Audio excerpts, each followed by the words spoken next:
Meus irmãos queridos, que Deus nos abençoe.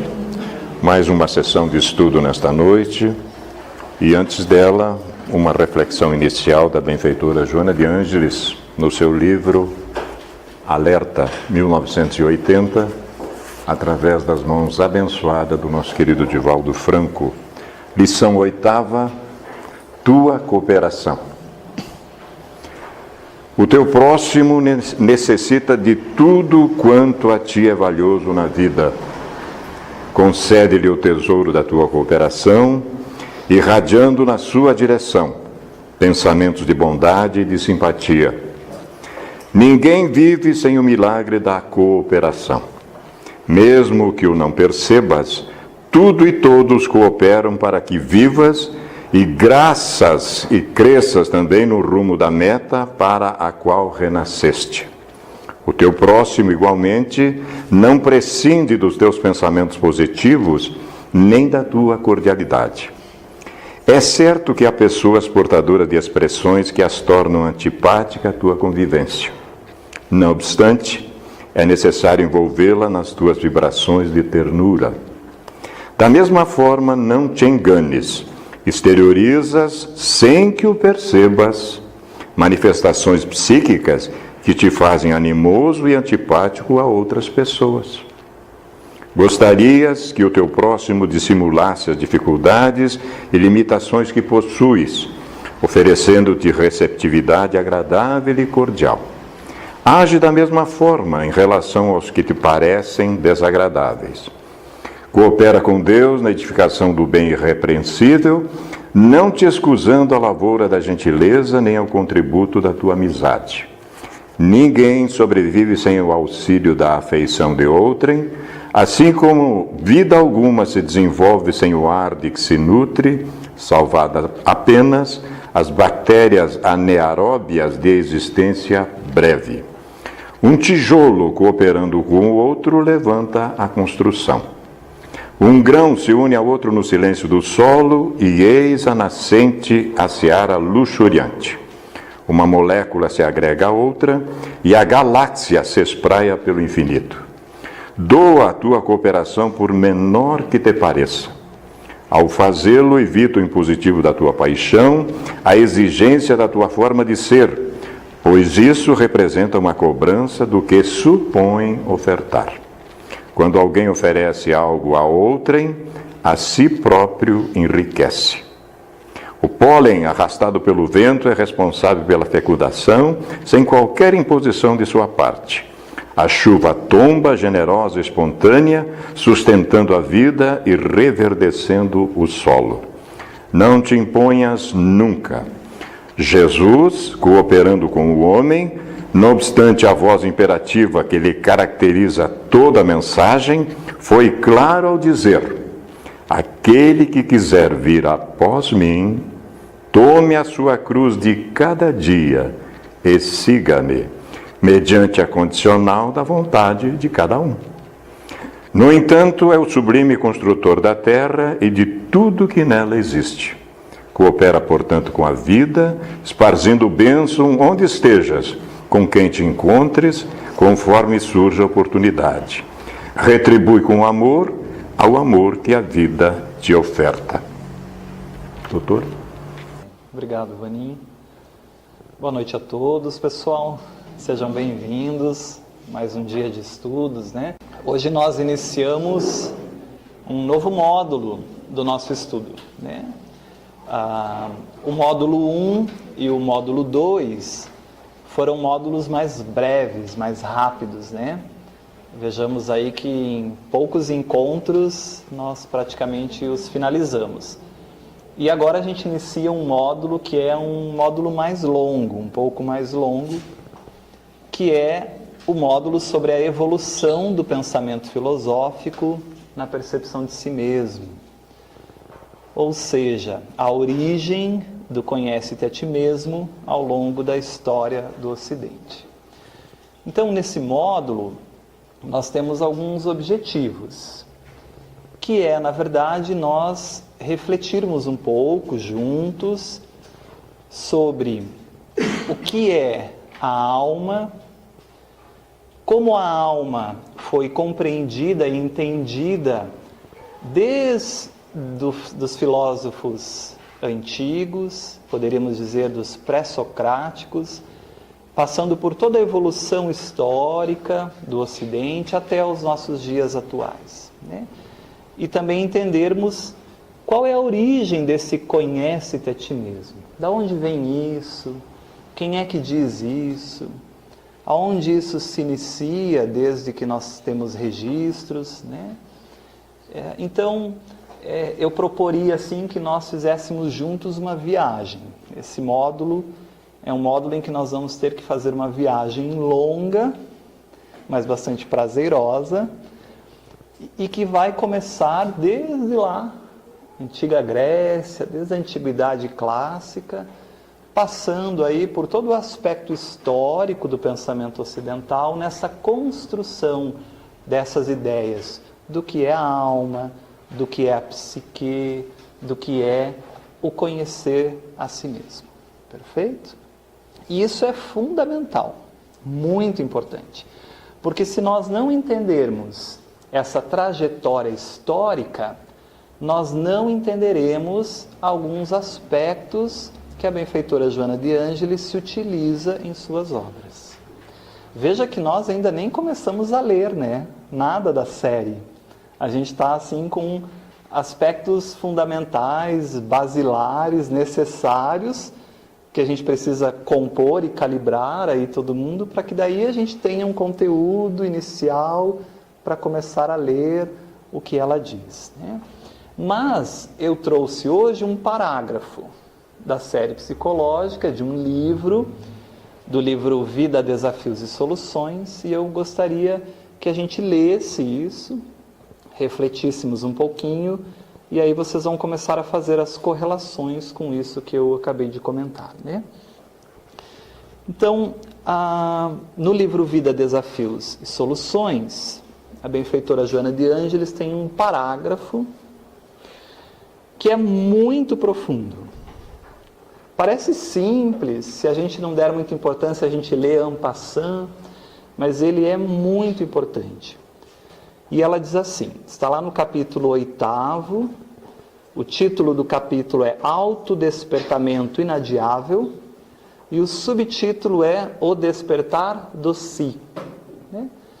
Mais adiante a gente vai entender o que é isso. O que é o Si, o que é o despertar do Si, que também pode ser denominado de self, ou si mesmo, ou o próprio espírito imortal. Isso a gente vai ver mais adiante quando falarmos das estruturas que compõem a psique humana, né? Na visão analítica, na visão junguiana. Então, nesse livro, a benfeitora diz assim: as revoluções do pensamento têm sido muito velozes e se acentuam nesta última década, prenunciadora de uma nova era da consciência, quando os horizontes se farão mais amplos e a compreensão da criatura se tornará mais profunda, particularmente em torno do si, do espírito imortal. Veja que é um parágrafo denso, muito complexo. E em um parágrafo ela faz uma trajetória histórica, porque ela está dizendo que revoluções do pensamento têm sido muito velozes. E a primeira pergunta que eu faço é: que revoluções são essas? Do que ela está falando? Que revoluções do pensamento em torno do si, em torno da alma, do entendimento do ser humano numa totalidade está acontecendo? Em especial nas últimas décadas. Quais foram essas principais modificações em torno da compreensão do ser que ocorreu nessa última década? Veja que ela então nos provoca. E para por aí, né? Porque ela não explica isso. A gente vai ter que ir atrás, a gente vai ter que buscar, estudar, para entender o que ela está dizendo. Uma nova era da consciência. Mas do que ela está falando? Que nova era é essa que a gente entra? Mas isso é na religião? É na ciência? É nas duas coisas? É no quê? Né? Então, essa compreensão mais profunda da criatura, particularmente em torno do si. O que é isso que ela diz? Então, vocês começam a perceber como não é simples a leitura, mas não é complexa também. Vai se tornar complexa se a gente não quiser ir atrás, buscar entender. Mas se nós nos dedicarmos a estudarmos, irmos atrás dessas informações, a gente começa a entender melhor o que ela está falando. Então, o módulo 3, nós vamos pegar esse parágrafo do Vida, Desafios e Soluções e vamos ficar quase um mês estudando o que foram essas revoluções do pensamento, desde o seu início até a nossa contemporaneidade. Perfeito? E ao final, nós vamos reler esse parágrafo. E aí nós vamos ter olhos de ver. Porque agora a gente está cego ainda, né? Então nós vamos entender muito mais amplamente o que ela quer dizer com isso aqui. Perfeito, pessoal? Então, há nesse parágrafo um retrospecto histórico muito grande, que não pode ser desprezado. Não pode. Por isso que a gente precisa entender isso, né? E esse nosso retrocesso, ou melhor, esse nosso estudo histórico, ele vai se iniciar, ou essa nossa viagem vai se iniciar lá na Grécia Antiga. Uma Grécia que inicia em 1100 a.C. e que vai até 146 a.C.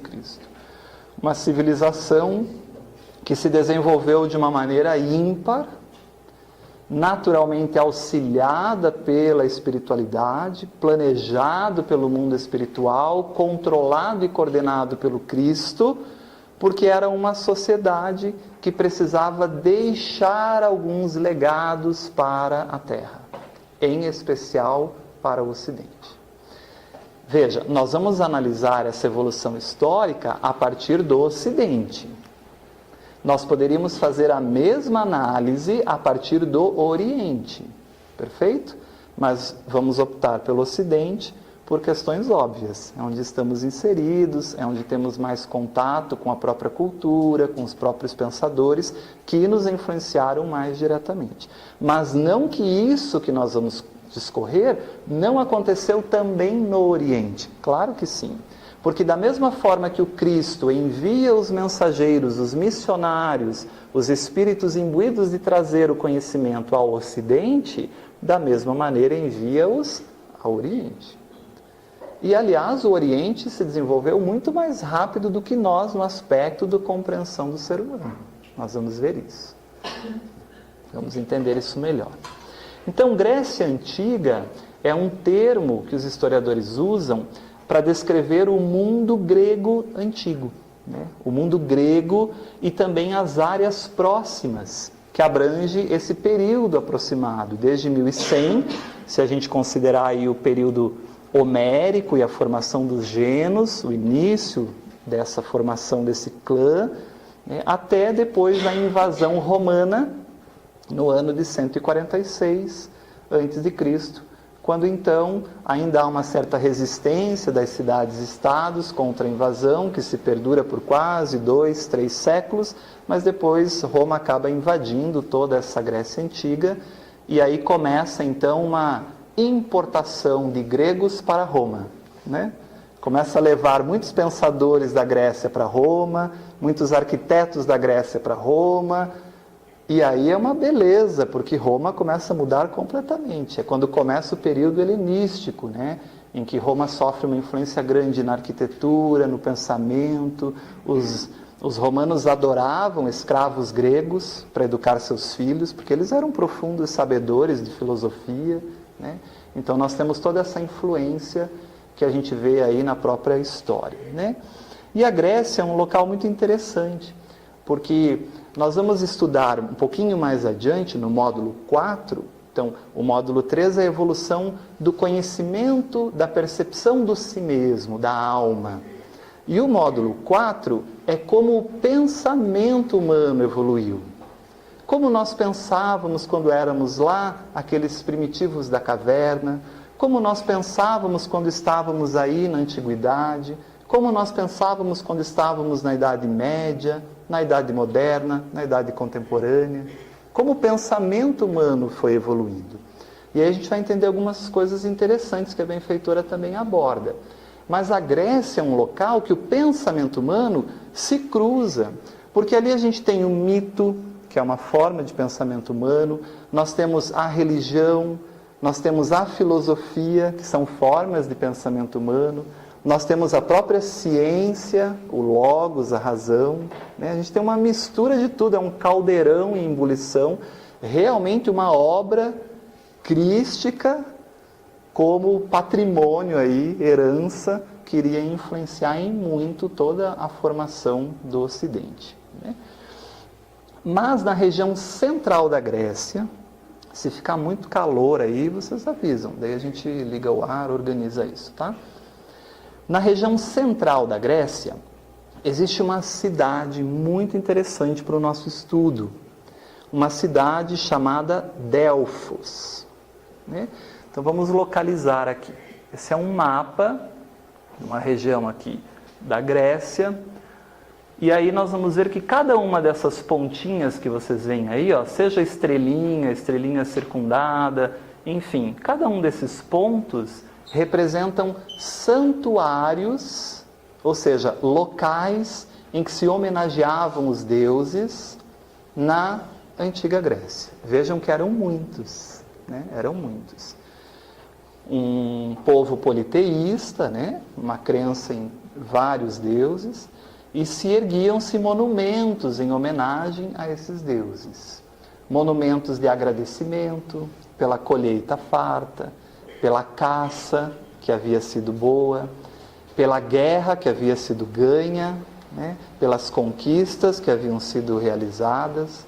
Enfim, o que nos interessa é que no centro aí da Grécia tem uma paisagem montanhosa, uma montanha que se chama Monte Parnaso, e nessa região montanhosa fica uma cidade chamada Delfos. Perfeito? E nessa cidade chamada Delfos existia um grande templo em homenagem a um deus específico, chamado Apolo. O templo de Apolo, o famoso templo de Apolo de Delfos. Havia muitos outros templos em homenagem a Apolo por toda a Grécia, né? Então esse era o templo de Apolo em Delfos, né? E esse templo, ele não era apenas um templo religioso. As pessoas não iam lá somente para agradecer aos deuses, para ofertar coisas aos deuses, para também aconselhar-se com os deuses, né? Mas iam também para decidir questões políticas, né? Devemos ou não invadir tal local? Devemos ou não fazer tal coisa em relação ao Geno, em relação a essa cidade, estado?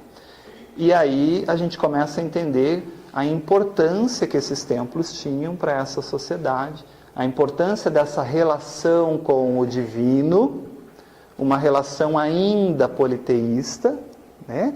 Mas uma relação que existe desde que o ser humano está no mundo, porque se nós somos criados por Deus, temos em nós a ligação com Deus. Então, o culto, a adoração a algo maior, que é a nossa origem, é natural em todos nós, né?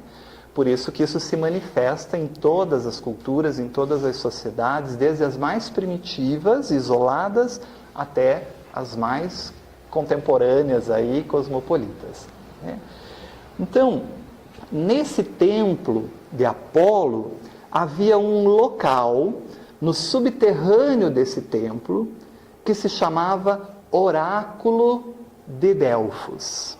Então era uma região no templo de Apolo em que as pessoas iam até lá e faziam consultas aos deuses por intermédio de uma pessoa.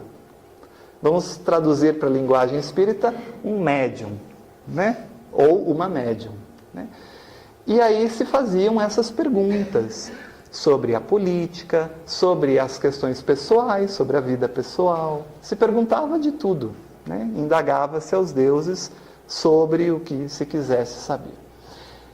Esse oráculo, ele funcionou, na verdade, por muito tempo. Acredita-se que desde o século VIII a.C., esse oráculo já funcionava no Templo de Delfos. Então, por isso que eu deixei essa informação aqui. Mas o apogeu dele, o maior momento áureo do oráculo, foi do século VI até o século V ou IV, depende de onde a gente busca aí o historiador. Esse foi o momento do apogeu, né? E depois, então, no ano de 390 depois de Cristo, há então a extinção. Fecha-se, encerra-se e destrói não só esse oráculo, como muito do templo de Apolo e muito das estátuas que ali existiam, né? Por quê? Porque em 390 depois de Cristo, nós já estamos aí no século II, né? E aí nesse século Roma já era cristã. Roma já tinha como religião oficial o cristianismo, né? Então, o imperador Constantino, um pouquinho antes, em 313, o oráculo é destruído em 390, mas em 313 depois de Cristo, o imperador Constantino tinha feito um édito, né, que se chama Édito de Milão, que dizia que as pessoas tinham liberdade de culto em Roma. Poderiam cultuar os seus deuses ou o seu Deus, independentemente da crença, com liberdade. Só que depois de Constantino, assume o imperador Teodósio. E Teodósio, em 380, quase pertinho aqui, ele cria o cristianismo institui o cristianismo como a religião oficial do Império. E quando o Império Romano invade a Grécia, todo aquele templo, não só esse, mas vários outros, eram considerados para aquele império agora cristão como imagens pagãs, que não representavam o Deus do Império Romano. E aí o imperador Teodósio mandou quebrar muita coisa, destruir muita coisa, muitas imagens foram saqueadas nas suas atividades. Então isso acontece em 390 depois de Cristo. Perfeito? Vamos então trazer aqui algumas informações importantes para a gente se situar. Delfos é uma cidade grega de paisagens montanhosas e muito conhecida por seu sítio arqueológico, que foi declarado Patrimônio Mundial pela Unesco. Era o mais importante local religioso da Grécia Antiga. Olha que interessante, era o mais importante. Para vocês terem noção, pessoas famosas dessa época, reis, pessoas de grande poder, iam até Delfos, iam até o oráculo para fazer as consultas com esses médiuns em relação às dúvidas e aos questionamentos que queriam saber, né? Onde, em Delfos, situava-se o oráculo de Delfos, que ficava dentro de um templo dedicado ao deus Apolo. Os generais buscavam conselhos do oráculo a respeito de estratégias de guerra. Como é que a gente deve se organizar para vencer essa batalha, né? Os colonizadores procuravam orientações antes de suas expedições para a Itália, Espanha e África, né? Por onde vamos? Por que rota? Devemos ou não ir nesse momento? O que devemos levar? Quem vamos encontrar, né? Tem até uma questão histórica interessante, que um grande rei faz uma pergunta ao oráculo, dizendo que, será que eu devo mesmo invadir aquela outra região, né, que era de um outro rei? E o oráculo, dizem os historiadores, que as respostas eram sempre místicas, de duplas interpretações, né? E diz que o oráculo responde assim: se você for, um grande reino será destruído. E ele pensa, que bom, vamos ganhar. invade, perde a guerra e o seu reino é que é destruído, né? Então, a gente tem muitas dessas histórias que são narradas pelos historiadores, né? Os cidadãos consultavam-no sobre investimentos e problemas de saúde. Acredito que também consultavam se iam casar, se iam ter filhos, deviam consultar essas coisas todas que a gente busca quando a gente não tem ainda maturidade para o intercâmbio espiritual. É? Porque a mediunidade antes do Cristo era uma, muito bagunçada, porque a mediunidade é uma lei divina, sempre existiu, não é uma invenção do Espiritismo. Kardec apenas decodifica o que é o fenômeno, mas era utilizada para essas questões pueris, mundanas, igual aquelas coisas que a gente tem no dia de hoje, assim, vamos consultar alguém para ver qual o número da Mega Sena, essas coisas, né? Por isso que Moisés interpõe de que não deveria, não pode, né? Porque crianças que éramos só entendíamos o não. Não pode, não faça isso, não pode fazer aquilo, não pode fazer aquilo. Tanto que o decálogo é tudo não. Não, não, não, não, não, não, não. Porque nós éramos crianças e só entendíamos essa linguagem. Com o Cristo isso muda. A mediunidade adquire um novo grau de maturidade no planeta, né? Mas isso é um assunto para um estudo de mediunidade, né? Então, os cidadãos também consultavam-se sobre as questões que lhe eram particulares, peculiares. Então, o oráculo de Delfos funcionava em uma área específica desse templo, o acesso era controlado, a gente já vai entender como que isso funcionava, e por meio de uma pessoa específica, denominada Piton ou Pitonisa, que falava então em nome do deus Apolo, né? Pita, Pitia ou Pitonisa era a sacerdotisa do templo que, inspirada por Apolo, predizia o futuro. Da onde a gente consegue essas informações sobre o oráculo de Delfos? A gente já vai entender por que o oráculo está aí, por que a gente está falando dele. Essas informações são esparsas, difíceis de serem encontradas, mas tem alguns livros que são muito interessantes para quem quiser aprofundar mais o conhecimento sobre o oráculo. A dificuldade maior é que a melhor literatura sobre esses aspectos históricos não está em português. Muitos livros nem têm tradução para o português.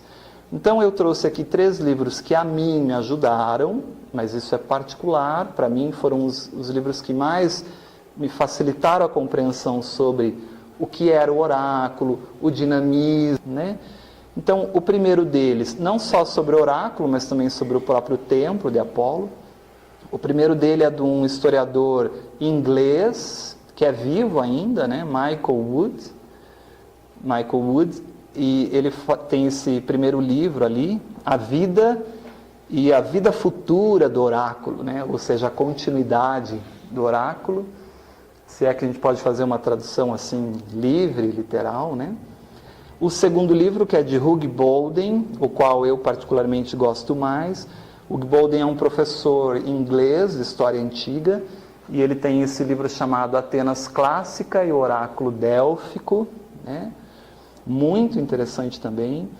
E o terceiro, que é desse historiador, R.S. Conway, mas na verdade ele traz vários relatos de outras pessoas, é um livro meio em conjunto, que fala sobre o oráculo de Delfos, a sua origem, a sua influência e a sua queda, né, ou a sua destruição. Mas além desses 3 livros, a gente tem ainda historiadores que são muito consagrados aí no meio acadêmico, né, que são os grandes historiadores da antiguidade. Então eu destaco aqui 3 deles, por uma questão até de curiosidade, por uma questão até de conhecimento, e a gente vai ver que é importante isso. Caio Plínio II, que foi um escritor, um historiador, gramático, administrador e oficial romano, né? Então ele viveu no 1º século veja, muito próximo ali, se nós pensarmos assim. Então, estava ainda meio fresca as notícias do oráculo, né, para com que ele pudesse trabalhar isso. Temos também um outro historiador, que é Diodoro Sículo, também ali do ano 90 a.C. até o ano 30 a.C., ou seja, mais próximo ainda, né? Um historiador grego. E Diodoro Sículo é muito reconhecido pela sua cronologia. Os historiadores da Antiguidade Clássica reverenciam muito ele, porque ele é detalhista no aspecto cronológico. Apesar de ser muito fantasioso na história, influência do mito, mas o aspecto cronológico é interessante dele. E Plutarco, né, que também é um historiador grego. Agora, as histórias de Plutarco, as obras e os relatos dele, é que realmente nos dá um extenso testemunho sobre o funcionamento do oráculo. Então ele diz como era, as dimensões, o que acontecia lá dentro, o que acontecia antes, os caminhos, a preparação da pitonisa ou da pítia, né? As oferendas, como era a dinâmica, como eram as relações religiosas dos gregos com as pitonisas, como elas eram preparadas, quem elas eram, né? Então, muito interessante esses relatos. Então, vamos entender melhor isso, entender melhor esse templo e esse oráculo, porque ele é fundamental para a origem do conhece-te a ti mesmo, né? Então, essa é uma planta, um desenho esquemático do que seria o templo de Apolo. Então, veja que aqui, ó, nós temos o templo de Apolo. Enorme, né? Uma estrutura gigante, mas para chegar a esse templo era todo um complexo de construções em homenagem aos deuses que havia ali, em que você começava aqui por uma entradinha. Lembra que isso era uma região montanhosa, né? A montanha Parnaso. Então você entrava por aqui, passava por inúmeros monumentos que havia em homenagem aos deuses, ia seguindo essas vias até chegar ao templo de Apolo. Junto do templo, então, lá no subterrâneo, é que havia o oráculo. Antes de chegar no templo, tinha um lugarzinho que era o Tesouro de Atenas, a gente vai ver isso, e era aqui que as pessoas faziam a inscrição. Eu quero consultar o deus Apolo lá no oráculo. Então a gente ia ali, fazia a inscrição, era feito um cadastro, quem descreve isso são esses historiadores. Aqui a pessoa levava a oferenda para o Deus, né, e aguardava então ser atendido. Então é um complexo grande, tem até um teatro onde se realizavam peças, oratórias. Lembremos que nesse período a fala, a oratória é muito importante, né? Era assim que se transmitia o conhecimento. Então havia o teatro, como havia também inúmeras outros monumentos, outras coisas aí dentro do templo. Se você for para Delfos, ou se você buscar na internet informações sobre Delfos, você vai entender que em Delfos há um museu em homenagem a todo esse complexo ali. E nesse museu eles fizeram uma reprodução em maquete do que seria provavelmente esse complexo arquitetônico em homenagem ao deus, não só Apolo, mas aos vários deuses. Então essa é a maquete que existe lá. Olha só. Então aqui seria o templo de Apolo, o oráculo no subterrâneo, lá o teatro, as grandes construções aí da via, né? Nos dá uma breve noção, nos situa um pouco sobre o que seria a grandiosidade que faz esse local ser o local religioso mais importante da Grécia Antiga, né? Então aqui uma outra vista mais de cima para a gente entender. Também a gente encontra imagens desenhadas do que seria. Então olha lá, o templo, o teatro lá atrás, as diversas construções em homenagem aos deuses e as mais variadas estátuas que deveria haver nesse trajeto em homenagem aos mais variados deuses, né? Dentro daquela cultura grega antiga. Beleza até aqui? Isso é muito importante, tá? Estudar Joana de Ângelis nos traz muita cultura. A gente precisa entender alguns aspectos, porque ela não vai detalhar tudo isso, né? Muito bem, então vamos trabalhar aí alguns aspectos desse templo, desse local, né? Então, logo no início ali do trajeto, como eu disse a vocês, a gente percorria um trajeto, havia um monumento que era em homenagem a Atenas, né? Então, aqui estão umas imagens desse monumento. Esse é um dos poucos monumentos que foram reconstruídos no aspecto histórico, né? A maioria do que existe ali são ruínas, mas o Templo de Atenas ele foi refeito, vamos pensar assim, pensando-se nessa ideia de como seria. Então aqui era onde as pessoas, em homenagem a Atenas, faziam seu cadastro, aguardavam para serem consultadas pelo oráculo, né? Agradeciam os benefícios do que a Deus havia proporcionado à sua vida, o casamento, o filho, o bom parto, a boa fartura na mesa, enfim, a prosperidade material, né? Espiritual também. E aí levavam isso para agradecer individualmente, levava-se também coletivamente, às vezes para agradecer toda aquela cidade que havia sido beneficiada, toda a cidade-estado levava uma doação. Imaginemos o que não passava por aí, né? Então, servia também como essa área de cadastro das pessoas, né? Também existia, então isso estaria aqui, né? O Tesouro de Atenas. Existia também esse teatro, que a gente consegue identificar ainda lá nesse local. Então, você vê como é uma região do monte mesmo, montanhosa, né? O teatro grego, famoso nessa sua arquitetura, nessa construção, né?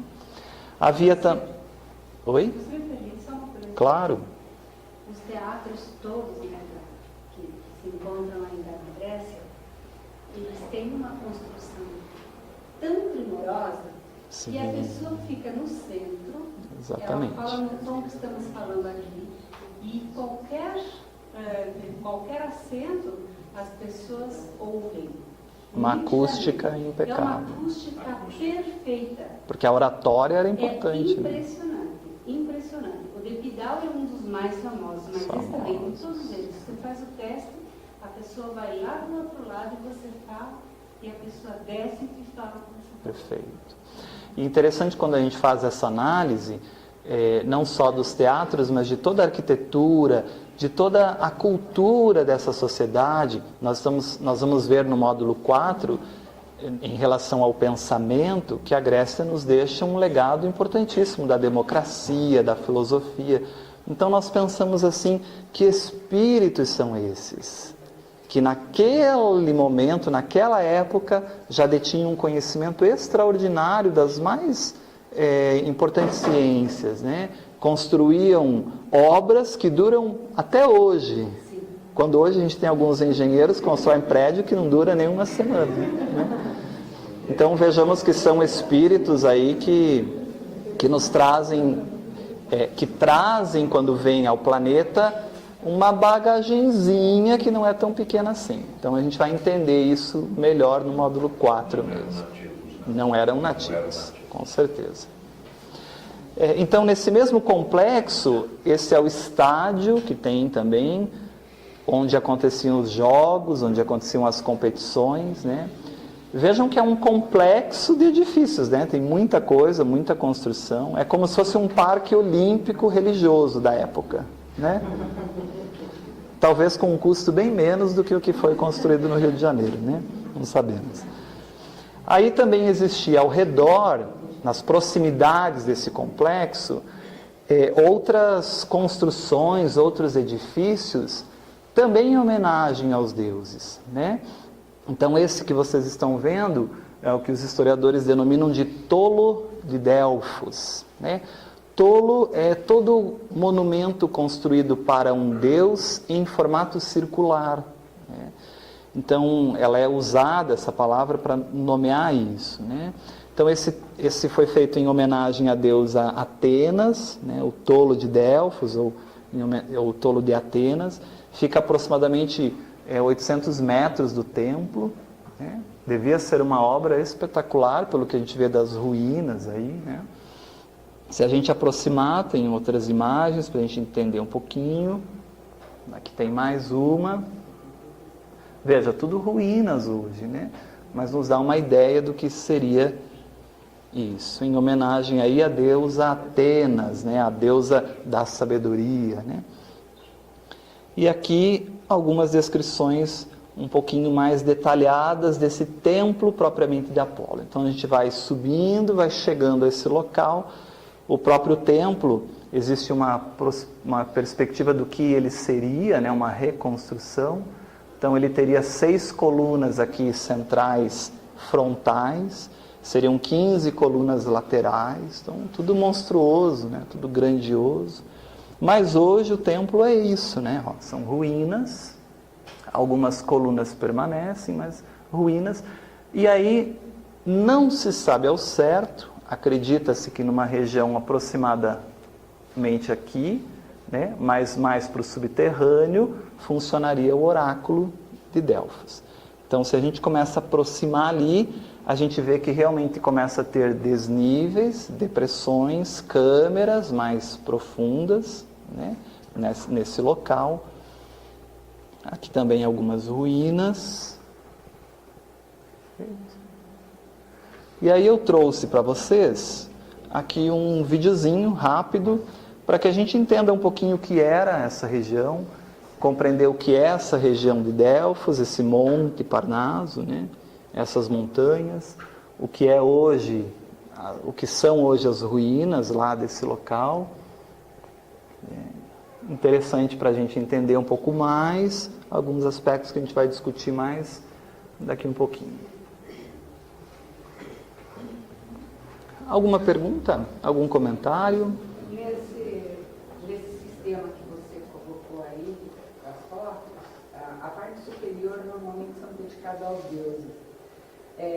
A parte inferior dessa montanha tem ruínas de cidades? Próximas? Sim, porque na verdade o Monte Parnaso é a região mais alta da cidade. Delfos é uma cidade bastante moderna no seu centro cultural mesmo, né? Mas o monte, essa parte toda histórica fica na Acrópole de Delfos, na região mais alta do terreno. Assim como é famosa a Acrópole de Atenas, né? Em Delfos também tem essa região.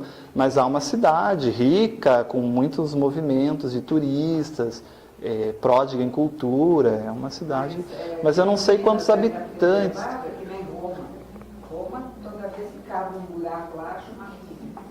Provavelmente, se cavar aí vai achar muita coisa, né?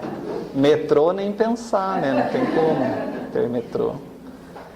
Mas é tudo reconstruído, né? Tudo assim, em ruínas mesmo. Se tem nada preservado no sentido original. Né? Eu vi uma conversa que esse pessoal que está transformando esse sítio da Colônia em patrimônio mundial da humanidade. Patrimônio, já é isso aqui. Eles, ao chegarem no movimento, começam a chorar. Aí eu comecei por que a lágrima? Hoje o cara está em autoridade e mandando, vamos transformar isso num sítio arqueológico, patrimônio, porque ladrões. Destruir. Olha a besteira que eu fiz. Entendeu? No inconsciente dele. Então aqui é a ruína do templo, ó, pessoal. Só uma observação importante. Veja como ele tem níveis, né? É como se aqui fosse a base, mas abaixo há um subterrâneo. Olha, um nível. E aqui eu gostaria de chamar a atenção. Esse nível da altura do subterrâneo é bastante baixo, é um pé direito baixo. Isso é importante, porque esses historiadores, em especial Plutarco, vai dizer que isso é fundamental para o transe da pitonisa. A gente já vai entender isso, tá? Já vamos conversar sobre isso. Então veja aqui como é um pé direito baixo nesse aspecto do subterrâneo. Diga. Impressão que nem cabe ninguém, né? Impressão que não cabe ninguém. E vai caber roçando a cabeça no teto quase, a gente vai ver. Os gregos contemporâneos, eles consideram Delfos o umbigo do mundo. Tem uma pedra, né, É o centro. Isso vem de um mito de que Zeus queria definir aonde era o centro do mundo e com isso solta duas águias, uma para um lado direito, outra para o lado esquerdo. E onde essas águias cruzassem, porque então dariam a volta, seria o centro do mundo. E, segundo a mitologia, elas se cruzam exatamente no Monte Parnaso, né? Então, há uma homenagem bonita nesse sítio, nesse museu, que é uma rocha que foi esculpida naquela época, no formato cônico, parece um chapeuzinho de festinha de criança, mais arredondado, que simboliza esse umbigo, no aspecto do mito, né, dessa cultura. Muito bem. Vai chegar uma hora que o mito ele explica muito o mundo, mas chega uma hora que essa explicação não satisfaz o logos, que é a razão. Mas isso a gente vai conversar um pouquinho mais à frente. Bom, pessoal, então esse é o oráculo, como eu disse, aqui mostra bem esse pé direito baixo ali, né? O subterrâneo onde ficava a câmara do oráculo. E aí trouxe uma foto também interessante de alguns registros que tem lá. Então, durante pelo menos 1.200 anos, os gregos consultaram o oráculo de Apolo em Delfos em busca de orientações sobre o seu destino. Nesse santuário mais importante da Grécia Antiga, a Pitonisa, como se chamava a sacerdotisa de Apolo, respondia às perguntas que lhe faziam os consulentes. Antes de cada sessão, ela mastigava folhas de loureiro e inspirava os vapores que vinham de uma abertura no solo. Depois, em estado de transe, respondia às perguntas que eram interpretadas, então, pelos sacerdotes. Durante muitos séculos, a ciência duvidou dessas emanações, desses relatos que Plutarco explica tão bem, né, achando que isso não existia, que isso fosse mitos daquela cultura, né, histórias da carochinha, né, que foi passando de geração em geração. Mas hoje, com Jung, a gente sabe que as histórias da carochinha têm uma ciência profunda por trás. A gente vai entender isso em inconsciente coletivo e em arquétipo. Até mesmo Girante tem. Isso aí. Então, durante muito tempo a ciência duvidou disso, dessas explicações, porque não conseguia encontrar nada que as justificasse. Né? Até que cientistas descobriram uma falha geológica de onde saem gases que provocam alucinações exatamente sobre o local onde ficava a Pitonisa. Então a gente vai ter que entender um pouquinho isso, né? Entender um pouco melhor. Então, no subterrâneo do templo, o oráculo. Né? E aí, olha que legal. A gente comentou um pouquinho da altura, mas olha essa gravura. Essa é uma das poucas imagens que você encontra que retrata o funcionamento do oráculo. Esse é um rei que na época foi se consultar com a Pitonisa. Então veja que ela fica com a folha de louro, que ela mastiga, né? Tem uma razão também do porquê da folha, um simbolismo, né? do conhecimento em relação aos deuses, onde simbolizado aqui a água, da onde ela emanava os vapores, né? Que saíam das rochas. Mas olha o que nos chama a atenção. Percebam o teto, o pé aqui direito, como é bem baixinho mesmo. Então, às vezes tem que, se fosse muito alto, tinha até que se abaixar. Então, essa câmara pequena vai proporcionar alguns efeitos que a gente vai ter que entender aí. Esse Monte Parnaso, a ciência se debruçou muito a estudar essa cultura desse oráculo, em especial esses relatos históricos desse transe que as pitonisas sofriam. Né? Então, foi descoberto pela ciência que havia duas falhas geológicas, duas falhas tectônicas, né, que passavam exatamente onde ficaria a câmara do oráculo. Então, uma dessas falhas está demonstrada aqui, né, que seria essa falha de Kerna, e a outra seria a falha de Delfos. Veja que elas se cruzam, onde no interior do oráculo, no interior do templo, seria essa câmara representada ali pelo oráculo de Delfos. Né? Esse registro que a gente vê é um dos poucos registros históricos que se tem, né, datado ainda. Acredita-se aí que seja de 440 anos antes de Cristo. Então veja que é algo histórico muito importante, né? Mas a ciência explica isso. Explica que esse monte é de pedra calcária e que junto com a pedra calcária tem uma formação geológica de xisto ou de betume, ou xisto betuminoso.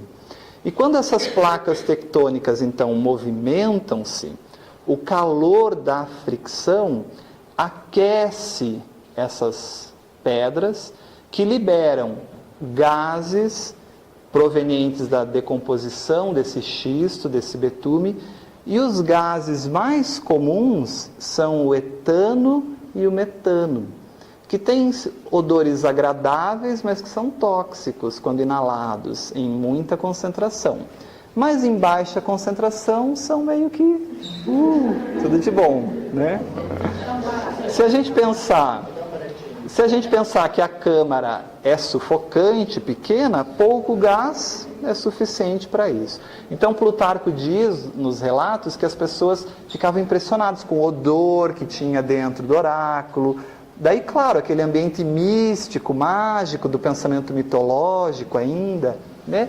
Mas acreditava-se que isso, então esses odores que as pitonisas cheiravam, ajudava nesse transe que seria um estado alterado de consciência, né? É como a ciência vê isso. Se há interação mediúnica, se há influência dos espíritos, nós temos aí o livro dos médiuns, que é toda a metodologia científica da relação com o mundo espiritual, que podemos também fazer essa análise de que eram médiuns, né? O templo foi construído daí, a partir esse local foi construído propositalmente, será? Ou depois de construído perceberam? Não sei te dizer isso, não sei te dizer mesmo, mas é uma ótima questão para a gente investigar, né? Será que havia um conhecimento de que esse local favorecia esse transe e a partir daí se constrói o oráculo? Ou é muita coincidência se construir algo onde exatamente as duas falhas geológicas? Então nós estamos aí também, hipóteses, mas também temos aí um povo que de bobo não tinha nada, nós sabemos, né? Exilados que eram, com um conhecimento intelectual avançadíssimo para a época daqueles nativos terrestres. Então a gente vê que precisava de alguma coisa material ainda. Não dava, como o Espiritismo moraliza a faculdade mediúnica, naquele tempo precisava algo ainda palpável, senão não adianta. Isso. E aqui a gente tem, esse aqui seria o primeiro rei de Atenas consultando a primeira pitonisa, é o que se retrata aí nessa figura, né? Seria o rei Egeu de Atenas e a primeira pitonisa, que tem o nome de Temis, segundo esse historiador Plutarco. Veja como ele relata bastante detalhes, né? Essas pitonisas eram moças jovens, educadas e criadas por pessoas mais velhas, mulheres mais velhas, que auxiliavam elas a se tornarem pitonisas. Elas tinham todo um preparo antes de ir para o oráculo, de jejum. Daí a gente pode pensar assim que o jejum favorece ainda mais o estado alterado de consciência, né? E elas morriam muito cedo, muito precocemente, talvez pelo excesso de gases inalados, né? Mas devia ser gostosinho lá, né? Devia ser uma experiência interessante, né? Então, aonde que a gente encontra na ciência essas informações todas? A gente encontra num grupo de historiadores e geólogos, principalmente esses dois, Michael e Reynold Higgins, que eles têm um livro que é um tratado geológico, vamos dizer assim, não só da Grécia, mas de todo o Egeu ali, né? Todas as proximidades, as redondezas do mar Egeu. Então, nesse livro, eles relatam essas falhas, é uma investigação de 2 geólogos cientistas, e vão trabalhando esse aspecto, tentando entender, será que aquilo que se dizia nos relatos de Plutarco é realmente o que acontecia? Que vapores são esses? Que gases são esses? Tentando explicar um pouco esse funcionamento do oráculo. Então eles dizem assim, havia 2 falhas geológicas abaixo da câmara do oráculo, a falha de Delfos, que ia de leste a oeste, a falha de Kerna, que ia de noroeste para sudeste. A água subia para a superfície pelas falhas geológicas, passando por profundas camadas de pedra calcária e depositava com isso calcário betuminoso. O movimento das placas tectônicas ao longo das falhas criava fricção que aquecia o calcário betuminoso até o ponto em que gases leves de hidrocarbonetos, como o metano e o etano, vaporizavam. Estes então subiam ao longo da falha junto com a água da fonte e aspirados causavam uma sensação inebriante, né? Então seria uma explicação científica do que aconteceria lá. Para vocês terem noção da influência desse oráculo, veja, no Renascimento, estamos falando aí de 1400 anos, até mais, 1500 anos depois do oráculo, você veja a influência disso, né? Que um grande pintor renascentista, o mesmo que pintou a Capela Sistina, Michelangelo, aliás, a Sibila de Michelangelo está na Capela Sistina, ele retrata isso, ele faz uma homenagem à Délfica, que seria essa Sibila ou essa pitonisa que ficaria lá no oráculo de Delfos, nessa relação com o deus Apolo, né? Então, isso também deveria ser pura, né? Deveria ser pura, exatamente. Muito bem, mas não era assim que os gregos entendiam. Não era uma falha geológica que produzia gases, que aqueciam o calcário betuminoso e que entorpeciam elas, né? Os gregos explicavam isso com um mito muito bonito, né? Muito bonito. E é importante a gente ir se familiarizando com os mitos, porque nós vamos estudá-los muito, especialmente quando falarmos de inconsciente coletivo, quando falarmos de arquétipo, e vamos ter alguns sobre a influência do mito na nossa construção da personalidade, na nossa formação psicológica, né, na atualidade. Então, o mito é um pouquinho diferente. A mãe do deus Apolo, lembra que aquele templo é em homenagem a Apolo. A mãe desse deus, chamada Leto, engravidou de Zeus. Só que era um problema engravidar de Zeus, ainda mais que ela não era mulher de Zeus. Porque Zeus era casado com Hera, né? E quando Hera fica sabendo que Leto engravidou de Zeus, seu marido, né? Ela fica furiosa com Leto e ordena então que uma serpente chamada Piton ou Piton, uma serpente que por onde passava destruía tudo, né? Era uma serpente que originou do dilúvio, do grande dilúvio, então ela vai rastejando e destruindo, levando lodo, levando terra e destruindo as coisas por onde passa, não fertilizando mais as coisas. Temos muitas pitons na nossa sociedade, né? Porque a gente pode destruir as coisas de várias maneiras, a gente vai depois entender isso melhor. Então Hera ordena que essa serpente, que cuspia fogo e vapores, olha de onde vai vir os vapores, né? Persiga Leto, vá à caça de Leto para destruí-la, e principalmente o fruto dessa traição, né? Só que Leto, então, foge desesperada, mas grávida, sem abrigo, porque ninguém quer socorrer Leto, porque senão vai se indispor com Hera. Vai que eu socorro você e ela manda Piton vir atrás de mim também, né? Não quero. Esse problema não é meu, né? E até hoje nós temos muitas pessoas que também dizemos que o problema não é nosso, né? Nós somos isso. Percebam como o mito ele é extremamente atual. Ele vai se renovando, a gente vai entender isso. Então, Leto não tem abrigo, mas é auxiliada por uma outra deusa, que é a deusa Ilícia, que é a deusa do parto, né? E a deusa Ilícia, então, acolhe Leto, faz o parto de Leto e dá a Leto origem a não um filho só, mas a 2. Nasce dessa traição de Hera, né? 2 filhos, Apolo e Artemis.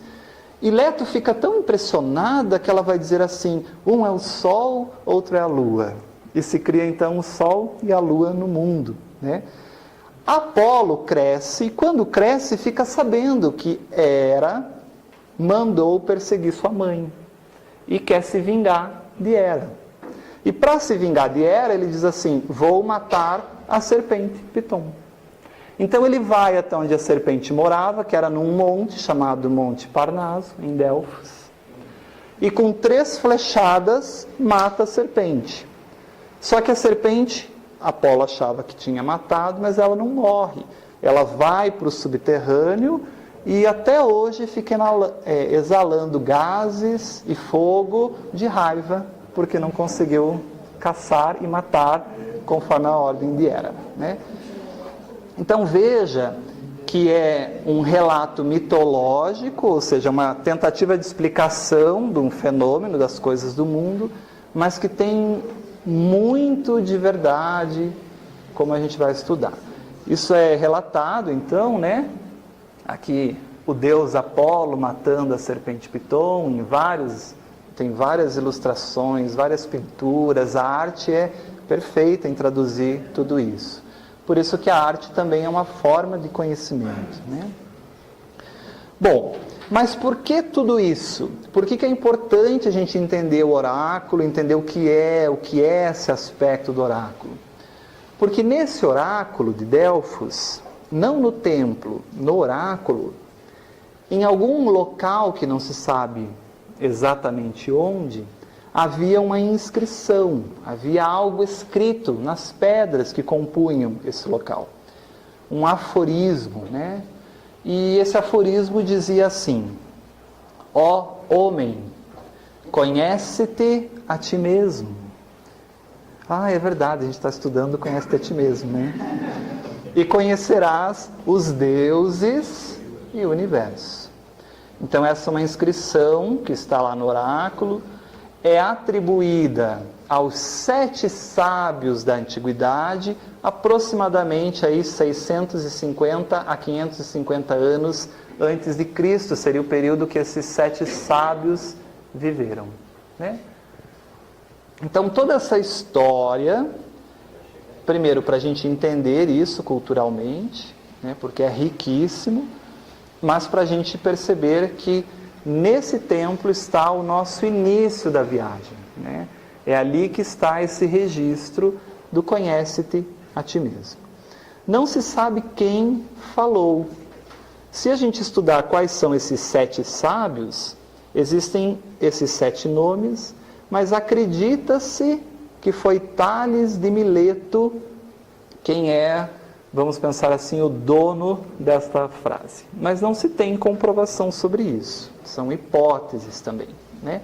Aliás, algumas correntes até de estudiosos dizem que nem refere-se aos 7 sábios, que isso era conhecimento popular, que as pessoas falavam entre si e isso acabou sendo gravado lá. Outros acreditam que é decorrente desses 7 sábios, em especial Tales de Mileto, né? Antigamente se dava o nome da pessoa e o lugar de onde ele era, né? Por isso que tem o Pítaco de Mitilene, o Periandro de Corinto, aqui essa região onde Paulo escreve cartas direcionadas, né, a essa região. Então sempre o nome depois de onde a pessoa vinha. Bem, mas a força... Então esse seria o nosso número 1, né?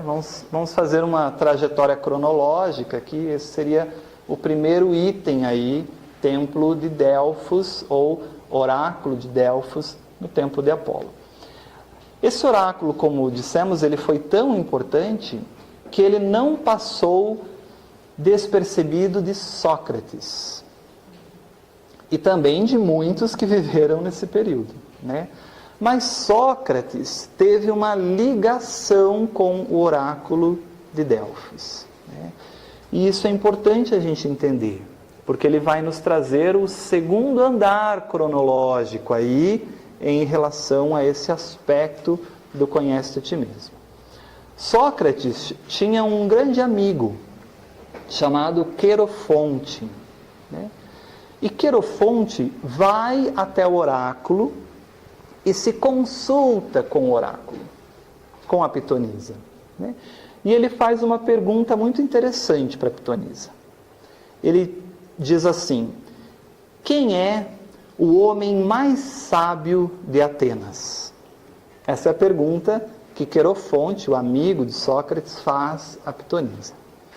E a Pitonisa responde: o homem mais sábio de Atenas é Sócrates. E Querofonte volta para Atenas e informa Sócrates disso. A Pitonisa lá disse que você é o homem mais sábio que tem em Atenas. Gente, toda a construção filosófica de Sócrates vai se iniciar a partir daí. Porque ele vai dizer para Querofonte assim: eu, o homem mais sábio? Eu não sou. Será que sou? Será que não sou? O que será que a Pitonisa quer dizer? E ele começa a investigar isso. Porque o oráculo é algo muito importante para aquela cultura. Então Sócrates dá muita importância a essa informação dentro do seu pensamento cultural. Nós vamos ver que os filósofos são fruto do seu tempo. São influenciados pelo aspecto cultural, histórico, pelos problemas da sua época, né? Então, Sócrates, na cultura grega politeísta, dessa adoração aos deuses, diz assim: se o Deus disse isso, ele não está errado. Mas eu não acho que eu sou o homem mais sábio de Atenas. Então, alguma coisa o Deus quer de mim.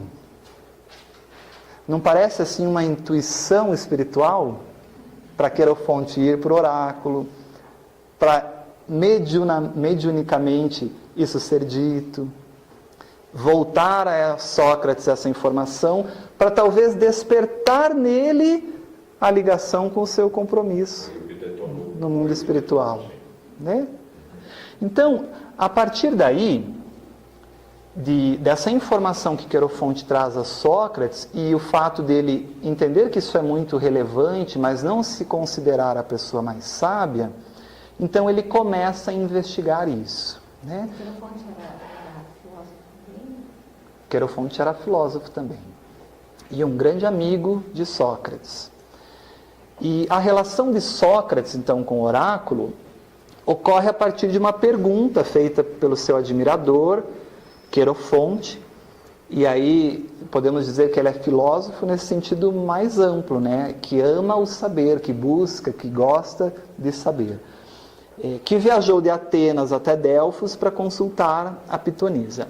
A pergunta de Querofonte marcou o início da filosofia de Sócrates e definiu o rumo de toda a filosofia ocidental. Então ele pergunta: quem era o homem mais sábio de Atenas? E a resposta era Sócrates. A partir daí, Sócrates vai criar 2 dos seus métodos filosóficos de entendimento do saber. E aí nós vamos estudar isso melhor um pouquinho mais adiante, né? Mas Sócrates acreditava que o conhecimento está no ser, que nós já sabemos tudo, isso está em nós, porque nós somos provenientes de um mundo das ideias. Isso vai influenciar muito Platão, que vai também dizer isso depois, né? Mas, se tudo está em nós, basta que eu saiba como acessar isso. E para acessar isso, Sócrates parte de 2 princípios. O primeiro, a ironia, que significa desacreditar aquilo que você acha que sabe. Então, Sócrates faz uma pergunta, você responde, e ele vai fazendo novas perguntas até você perceber que o que você responde está errado, ou é posto em dúvida. Isso é ironia socrática. Você acha que sabe, mas você não sabe. E a maiêutica, né, que é justamente o aspecto da interrogação.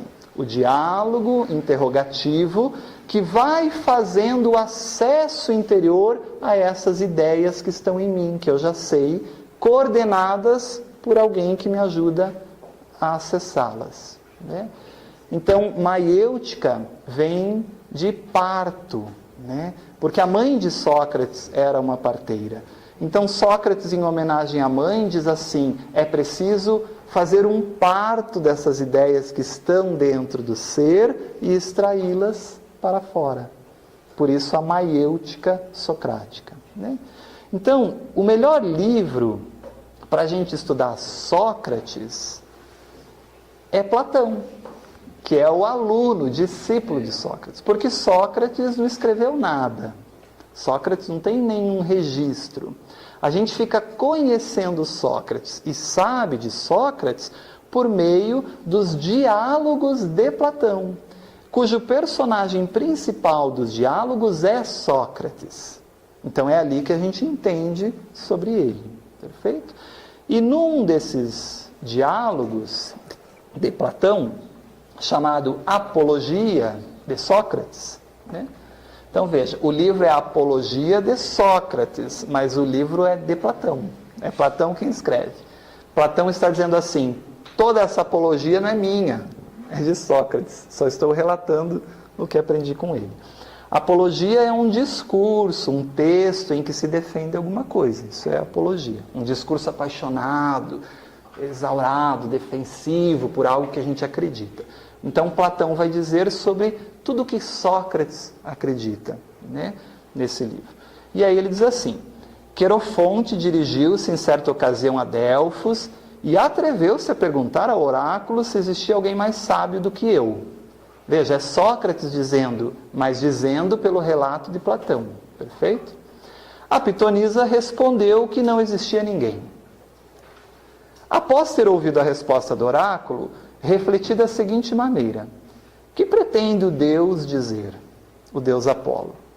Qual o significado oculto do enigma? Tendo em vista que não me considero sábio, o que quer dizer o Deus ao afirmar que sou o mais sábio? Com certeza não mente, pois ele não pode mentir. E longamente me mantive nessa dúvida. Por fim, comecei a investigar acerca disso. Veja que interessante como origina essa filosofia. Sócrates, diz esse autor, colocou a sua vida na tarefa de compreender a mensagem do oráculo e assim também saber de si mesmo. Porque a busca pela interpretação da resposta foi uma busca pelo próprio conhecimento de quem ele era. Será que eu sou esse homem mais sábio? Né? Seguiu então dialogando por toda a sua vida com muitas personalidades de Atenas, reconhecidas como sábios sobre variadas questões de ordem moral e metafísica.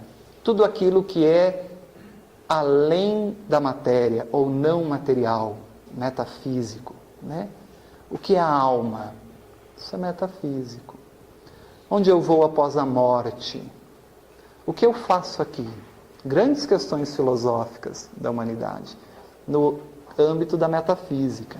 Ainda que Sócrates não soubesse a resposta, observava que seus interlocutores pareciam não perceber suas próprias incapacidades. Ele sabia que não sabia. E ele percebia que os interlocutores achavam que sabiam. Ou seja, pareciam não perceber a própria incapacidade. Porque ele percebia que nas afirmações havia incoerências, havia problemas na resposta, né? Havia contradições. E o homem mais sábio não poderia ter isso, né?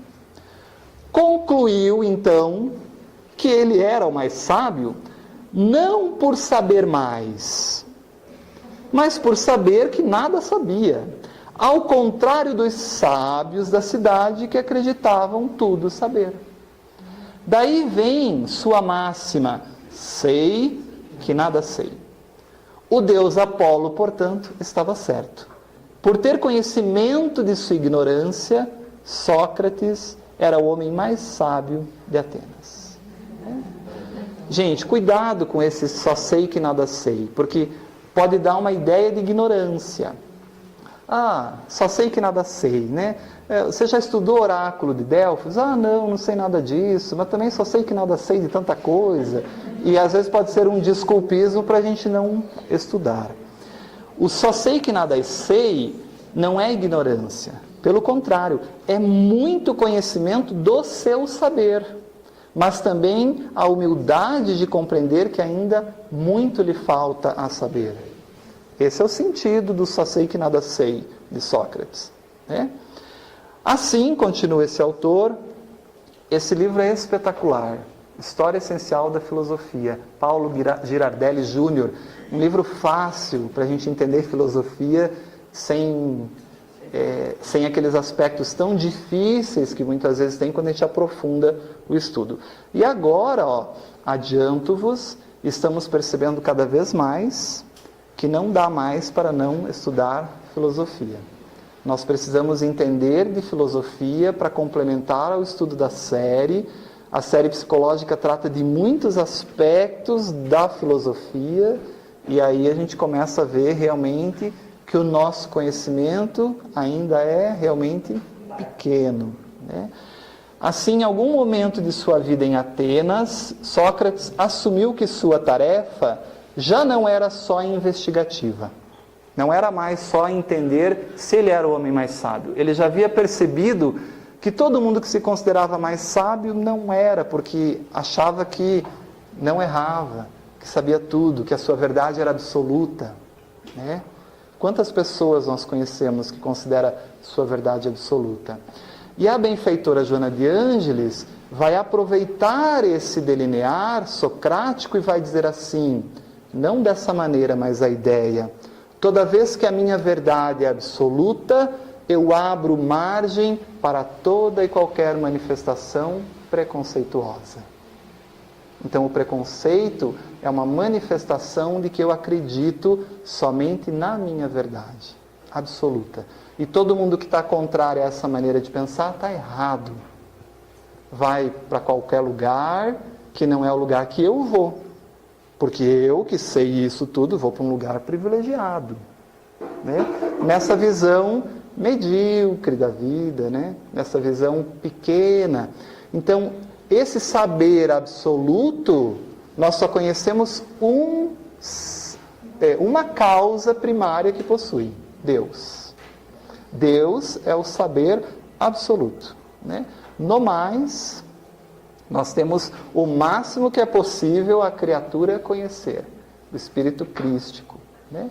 E quando a gente chega nesse nível, a gente já sabe tudo de tanta coisa que a humildade e o respeito pelo saber do outro é o primeiro aspecto da conduta desse ser.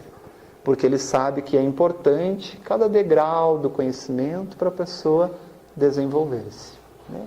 Por isso Jesus, em nenhum momento da sua existência na Terra, manifestou qualquer tipo de preconceito, de condenação, de julgamento, que são comportamentos psicológicos de quem se considera detentor da verdade absoluta, né?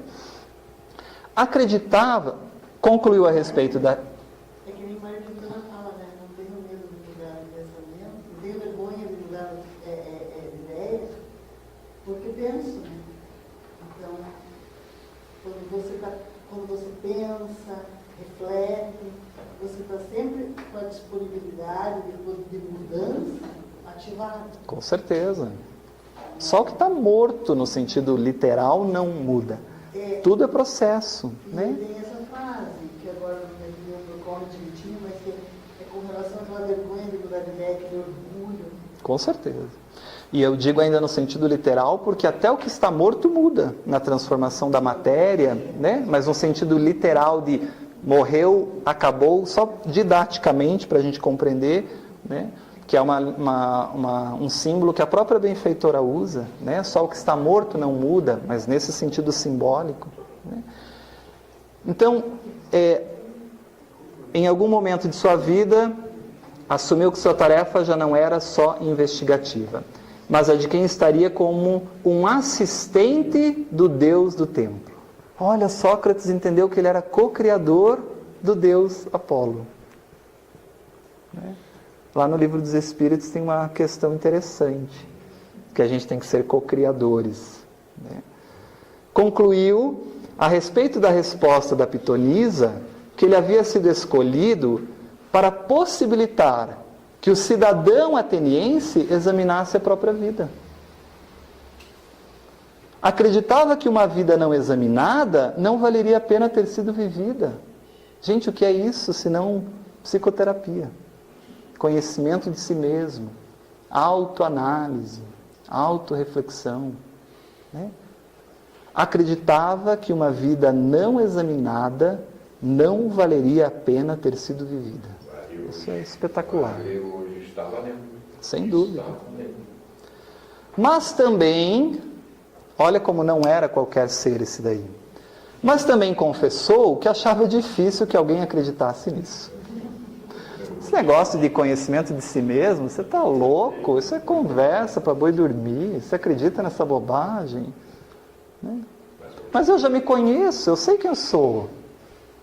Vai, eu penso que aí vai mais a grandiosidade da pergunta e da resposta 919. Isso. Porque Santo Agostinho já dá medidas para a gente até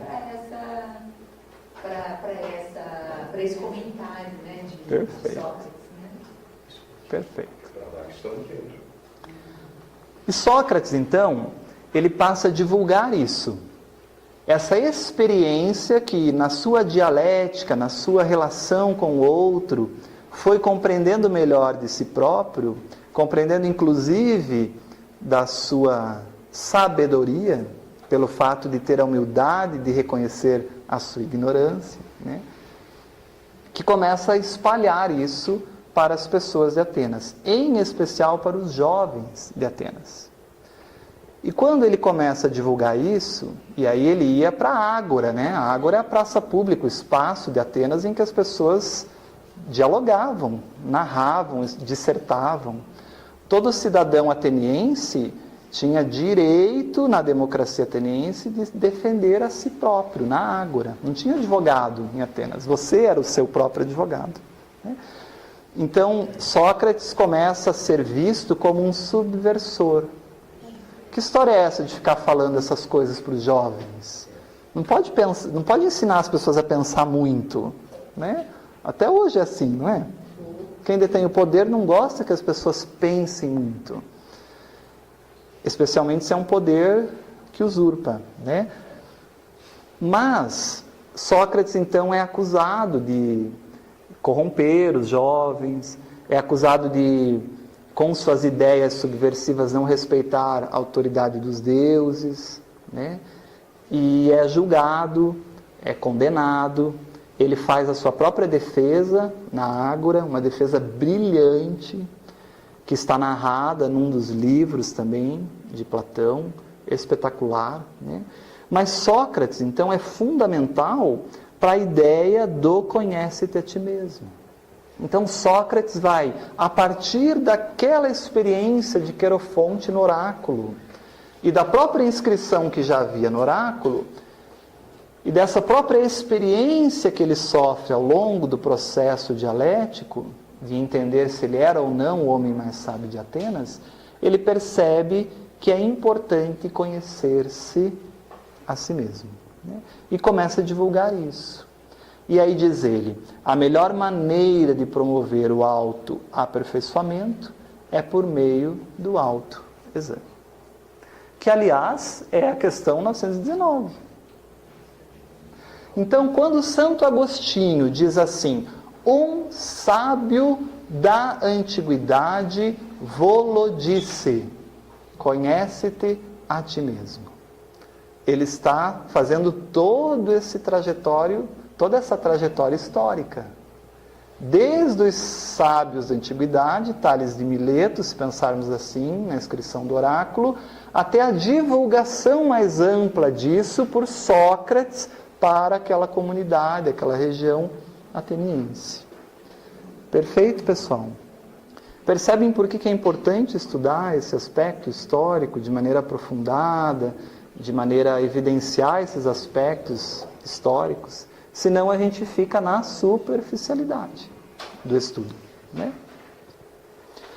Beleza até aqui?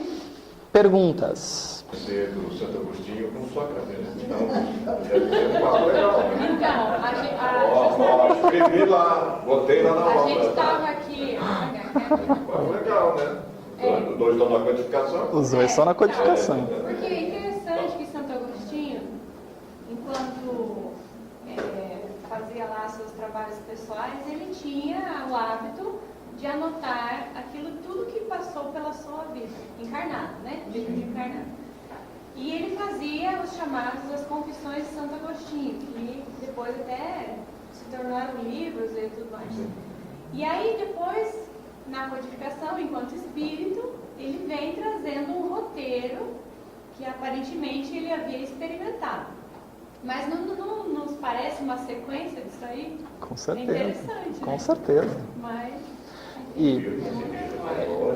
Perfeito. E mais ainda, né, Adri, se nós pensarmos, lembremos lá, eu gosto muito de falar isso para vocês, e espero que vocês já tenham ido ao Livro dos Espíritos ver isso. Prolegômenos, a primeira mensagem, tem um monte de espíritos que assinam, como se validando aquilo tudo. E lá está, como dissemos, João, esse primeiro que vem nesse objetivo de restaurar a igreja, né, a mensagem, como era originária do Cristo, o Cristo era ensinado pelo Cristo, e nós temos aí todos esses seres que vieram preparando o caminho.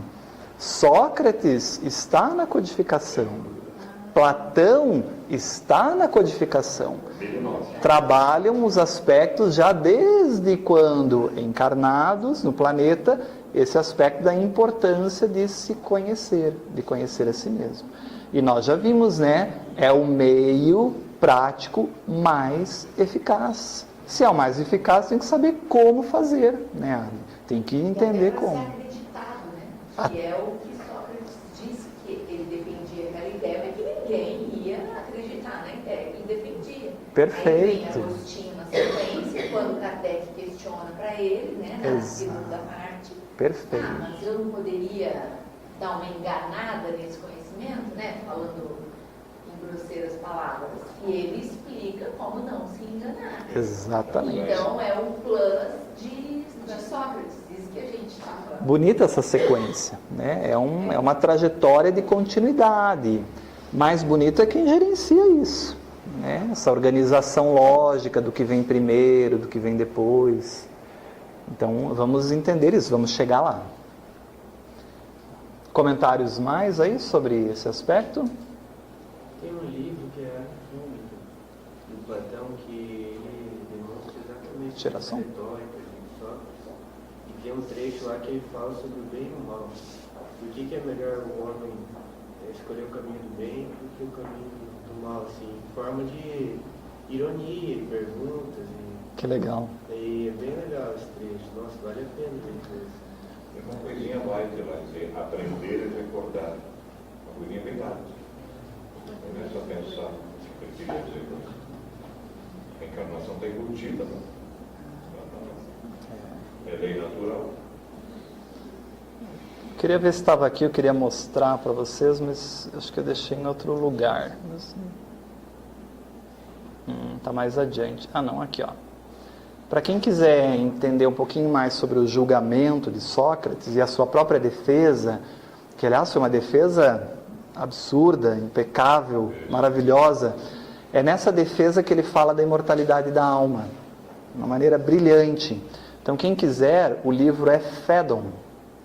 É aqui que ele faz a defesa da imortalidade da alma, que ele fala que ele não está corrompendo ninguém. Só para a gente ter uma ideia do que ele fala na sua defesa lá para aqueles acusadores que já iniciaram o julgamento com a decisão tomada. Como muitos julgamentos que acontecem, né? Examina agora a questão da seguinte maneira, diz Sócrates. Enquanto se mantém juntos o corpo e a alma, impõe a natureza a um deles obedecer e servir, e ao outro comandar e dominar. Sob esse aspecto, qual deles se assemelha ao divino e qual ao mortal? Não te parece que o divino é naturalmente feito para comandar e dirigir, e o mortal para obedecer e servir? Acho que sim. E com qual deles a alma se parece? Evidentemente, Sócrates, a alma assemelha-se ao divino e o corpo ao mortal. Ele trabalha aqui a questão da dualidade humana, que nós somos um corpo e algo a mais que o corpo. Uma essência divina e uma essência material, mortal. Mas isso a gente vai estudar mais adiante, perfeito? No módulo 4, a evolução do pensamento humano.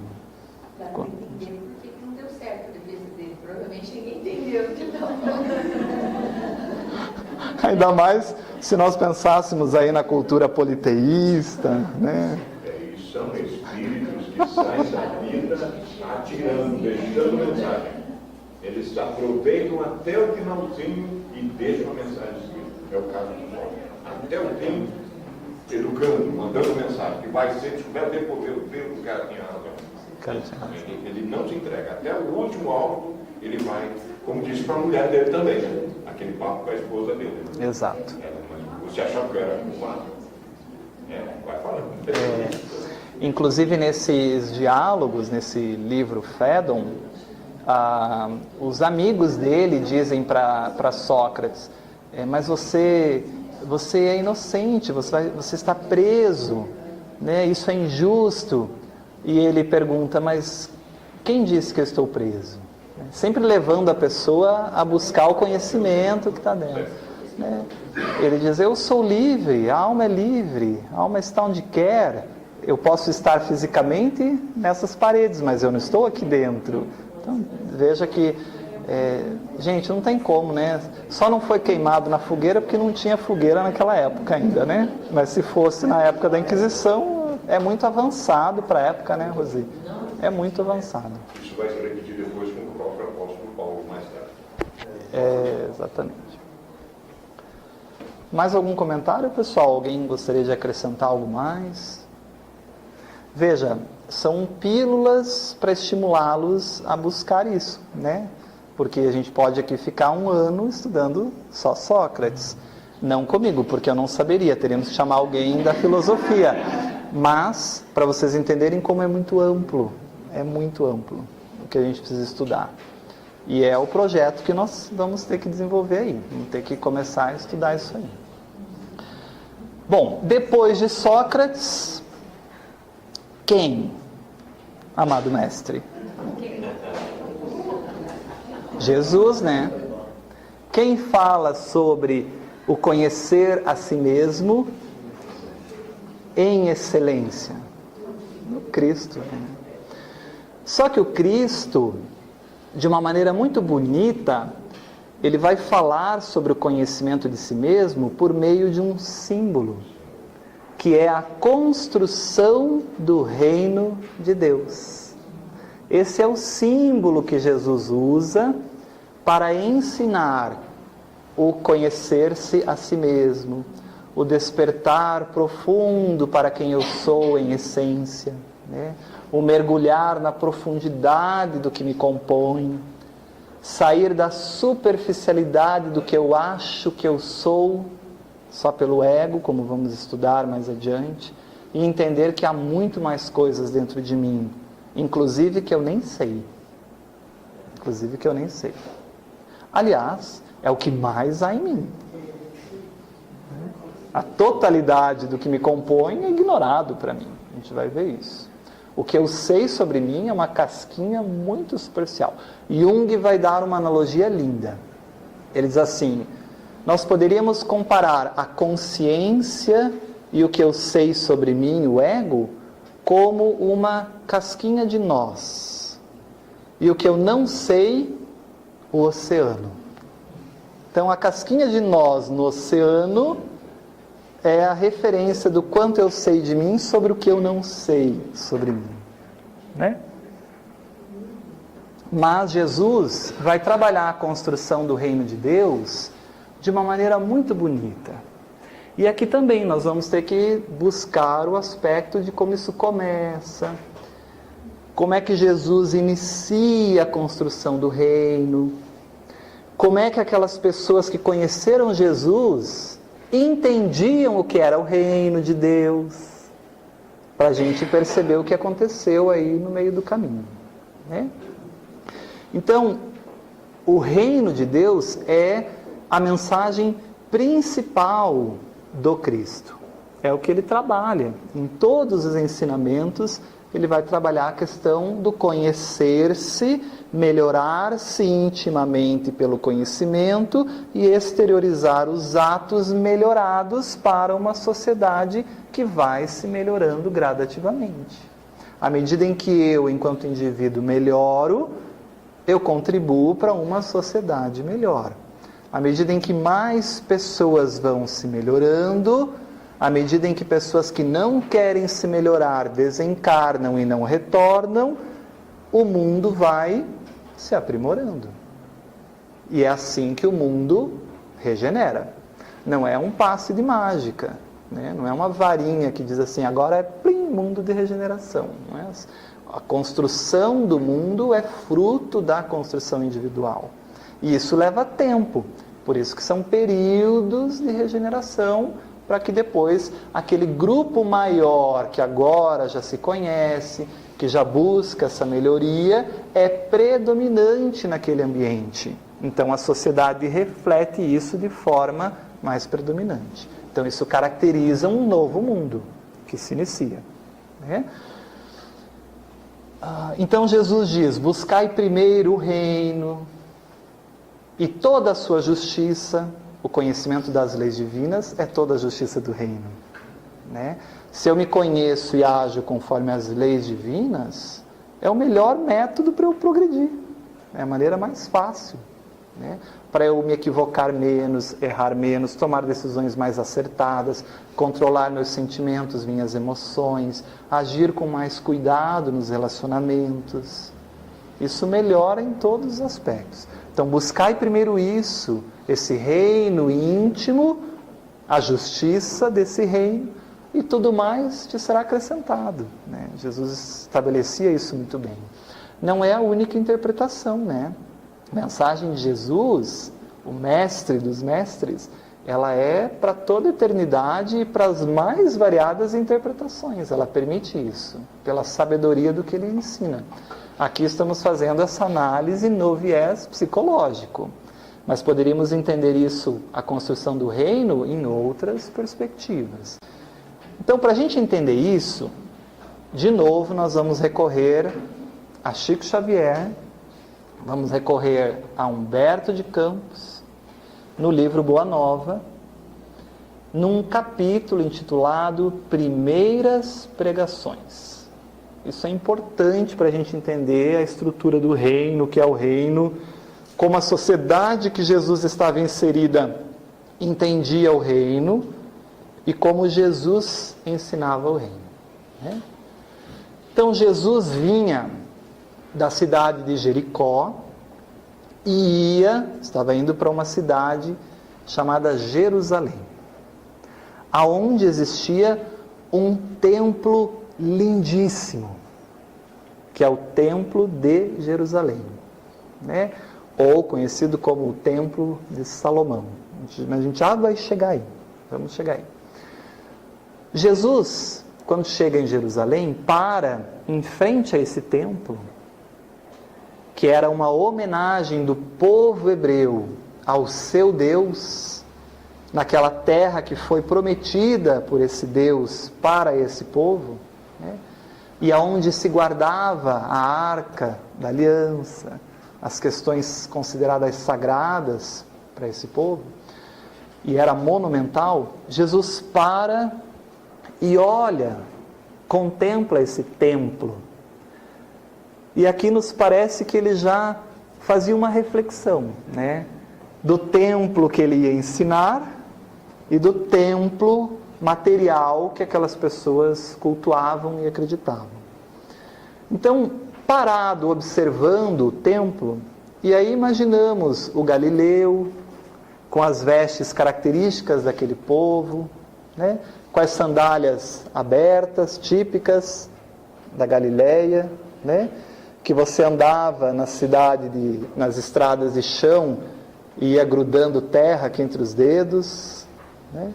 Por isso, em cada casa, como questão de cortesia, de acolhimento, quando se chegava, era comum que se retirasse os calçados e tinha uma vasilha com água que se limpava o pé das pessoas, porque era muito desagradável aquela terrinha que ficava grudando aqui, né? Quem andou de chinela havaiana no sítio, na terra, sabe o que é isso, né?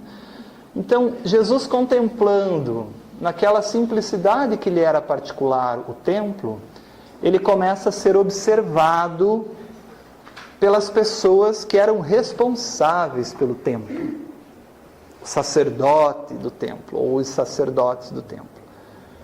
Então diz Humberto de Campos: sentado como um peregrino nas adjacências do templo, Jesus foi notado por um grupo de sacerdotes e pensadores ociosos, né? Ociosos. Estavam ali sem fazer nada, jogando conversa fora, né? Lembrar que não é desocupado, é ocioso. É ocioso. Exatamente, exatamente. Perfeito. Poderíamos fazer toda aqui uma análise também de o que é o sacerdote, como é que alguém se torna sacerdote nessa cultura do povo hebreu, né? Então, mas não temos tempo para isso agora. E aí, esses sacerdotes se sentiram atraídos pelos seus traços de formosa originalidade e pelo seu olhar lúcido e profundo. É esse magnetismo do Cristo que contagia. Alguns deles se afastaram sem maior interesse, mas tinha um, chamado Hanã. Sabem quem foi Hanã? É quem depois vai julgar e condenar Jesus. É esse sacerdote aí, porque ele não tolerou a resposta aí desde esse momento. Aqui é o primeiro encontro dos dois, né? Hanã aproximou-se do desconhecido, Jesus, e dirigiu-se-lhe com orgulho. Então agora é importante uma reflexão. Esse sacerdote controlava, gerenciava o templo de Jerusalém. O que era o templo?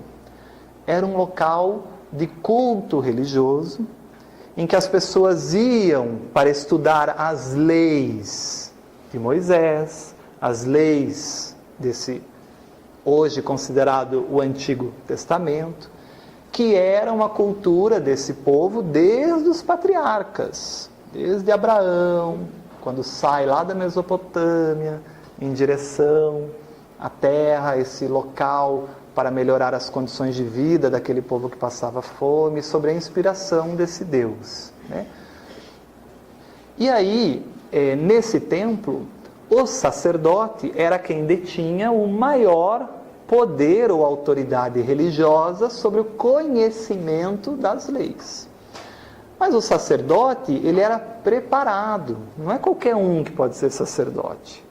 Você tinha que ter uma condição financeira muito importante, ser de uma família nobre, você ia estudar muito, desde pequeno, ser conduzido a isso, ia estudar filosofia, ia estudar línguas, ia estudar teologia daquela cultura, né?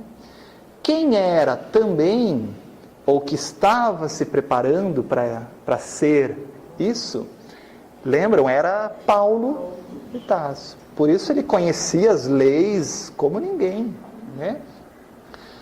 E esse sacerdote gerenciava esse culto, controlava esse templo. Que você também deveria fornecer oferendas para o Deus, em agradecimento. Então as pessoas iam ao templo, compravam lá o cordeirinho, compravam lá os animais que eram vendidos, né? E ofereciam em sacrifício ao Deus. E toda essa gerência, essa organização das questões religiosas, o sacerdote fazia. Então ele nessa postura de superior, de que eu que coordeno e sei, vamos pensar em Sócrates, nesse detentor absoluto da verdade, do conhecimento, ele se dirige a Jesus e diz: Galileu. Mas como que ele sabia que Jesus vinha da Galileia? Pelos trajes, pelo jeito, era típico, né? Era um gaúcho trajado, né? A gente olha e fala, é gaúcho, né? Ou um nordestino trajado, né? No cangaço, essa cultura linda. Sim. E a forma de vestir, a forma de falar, os traços característicos daquela região, né? E aí ele pergunta: Galileu, que fazes na cidade? E a resposta de Jesus é muito profunda. Passo, vou ficar aqui, passo por Jerusalém, buscando a fundação do reino de Deus. Olha o que ele diz. Eu estou buscando fundar o reino de Deus, exclamou Cristo com modesta nobreza. Você imagine um sacerdote que se acha o representante de Deus na terra, ouvindo uma pessoa simples falar que vai fundar o reino de Deus? Que primeira coisa passa na sua cabeça, se você for o sacerdote? Né? Olha tudo que eu construí aqui. Isso aqui não se constrói assim, só querendo. Tem que ter influências políticas, tem que ter dinheiro, tem que ter influências sociais, tem que ter controle de muitas posições políticas e sociais, tem que conhecer muito de filosofia, de línguas, tem que ter muito conhecimento, né? E você quer fundar esse reino? Então, nesse aspecto íntimo, ele vai redarguir, né? Olha o que diz o sacerdote. Reino de Deus, tornou o sacerdote com acentuada ironia. E que pensas tu venha a ser isso? Né? E aí Jesus vai dizer: esse reino é obra divina no coração dos homens. Então Jesus está dizendo que a obra não é nem dele, não é do Cristo, é Deus quem determina, quem quer, é uma lei divina. E essa determinação divina, essa lei divina, diz que nós temos que construir, fundar o reino de Deus em nós. Mas não é um reino exterior, é um reino interior. É no coração. Jesus já aponta para esses aspectos. Perfeito? Queiramos ou não fundar esse reino no nosso coração, é outra coisa. Todos nós estamos submetidos a essa lei divina. Esse reino vai ser fundado. Assim como vamos reencarnar, assim como vamos progredir. Acreditamos ou não nisso, né? Porque não é porque a gente não acredita na reencarnação que ela deixa de existir. Por muito tempo a gente não acreditava em lei da gravidade. Nem por isso ela deixava de existir. Por muito tempo a gente acreditava que a Terra era o centro do universo, né? Enfim, isso vai ser construído. Depois nós vamos entender que isso é fundamental para um aspecto da psicologia da benfeitora. Todos nós temos dentro de nós o DNA divino para a construção desse reino. Queiramos ou não, esse reino vai acontecer dentro de nós. Jung vai chamar isso de self.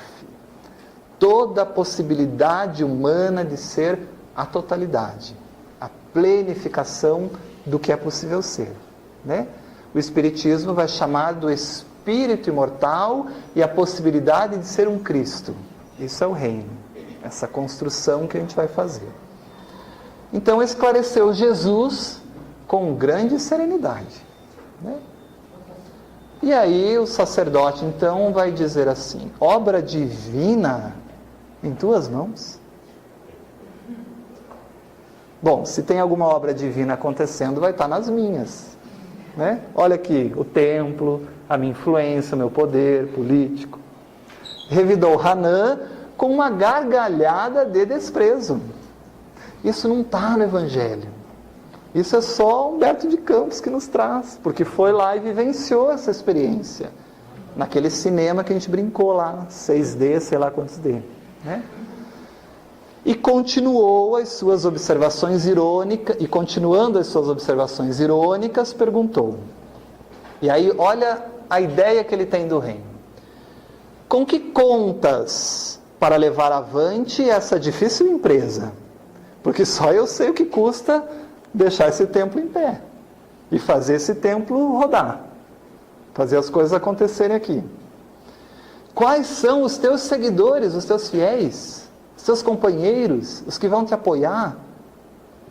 Acaso terás conquistado o apoio de algum príncipe desconhecido e ilustre para auxiliar-te na execução de teus planos? Olha a influência financeira, política necessária. Essa é a visão do reino. E até hoje nós somos Hanan. Até hoje. Até hoje nós buscamos o reino exterior. A gente quer o templo mais bonito.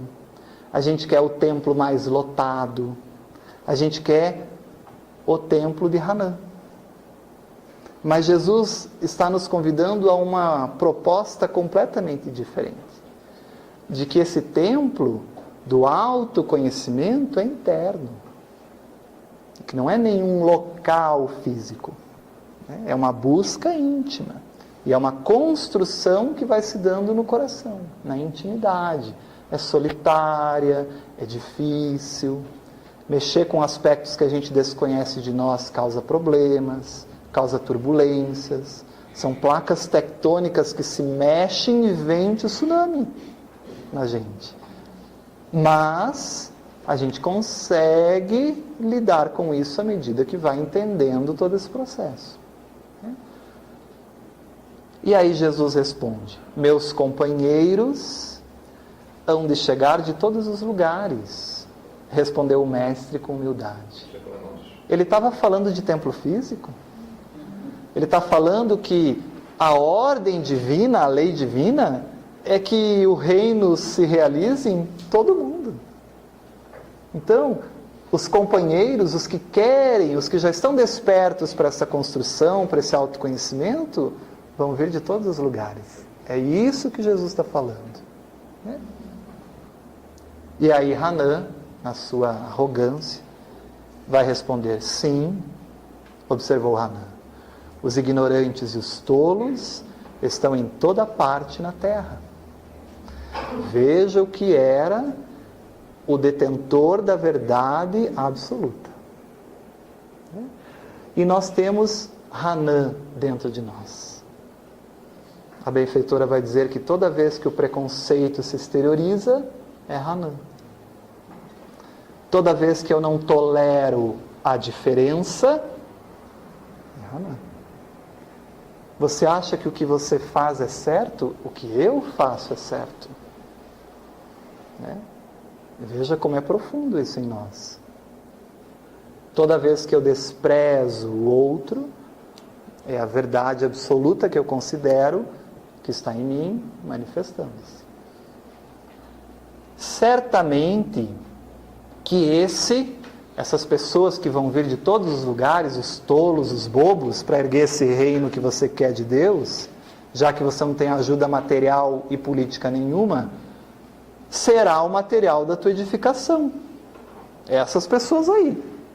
Entretanto, propões-te realizar uma obra divina, e já viste alguma estátua perfeita, a obra, o templo, modelada em fragmentos de lama, que são os teus companheiros, sem influência política, social nenhuma, irrelevantes?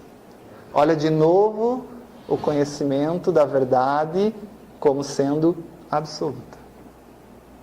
Só existe isso que eu penso. Sacerdote, replicou-lhe Jesus com energia serena. Isso dá uma vontade de saber o que é isso, né?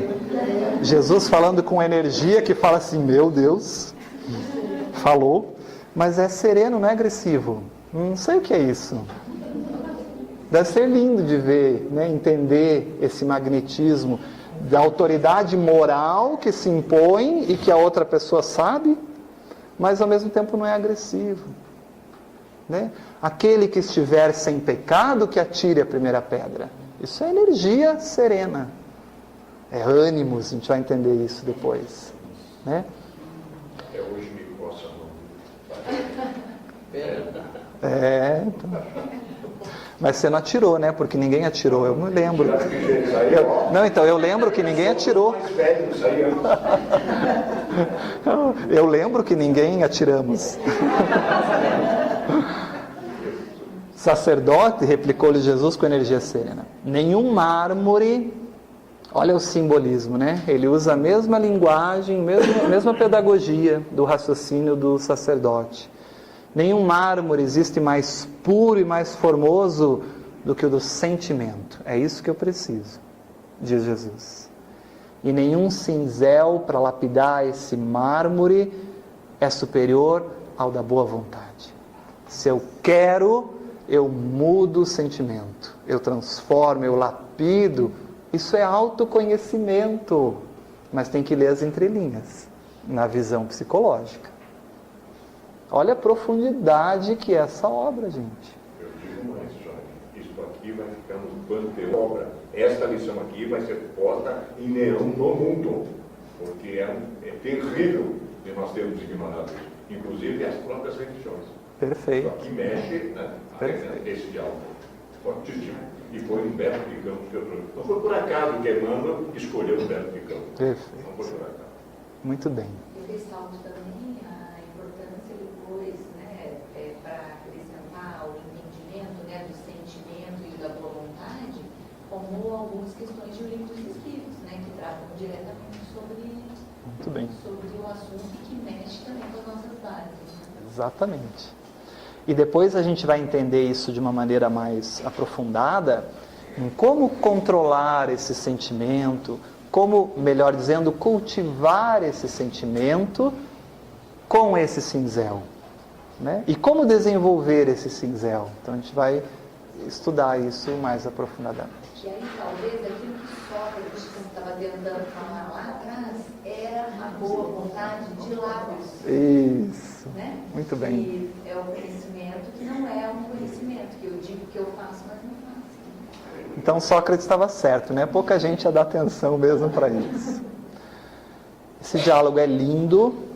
Hanan vai dar uma resposta ainda instigante, mas nós vamos deixar isso para a semana que vem, para vocês não faltarem, não virem,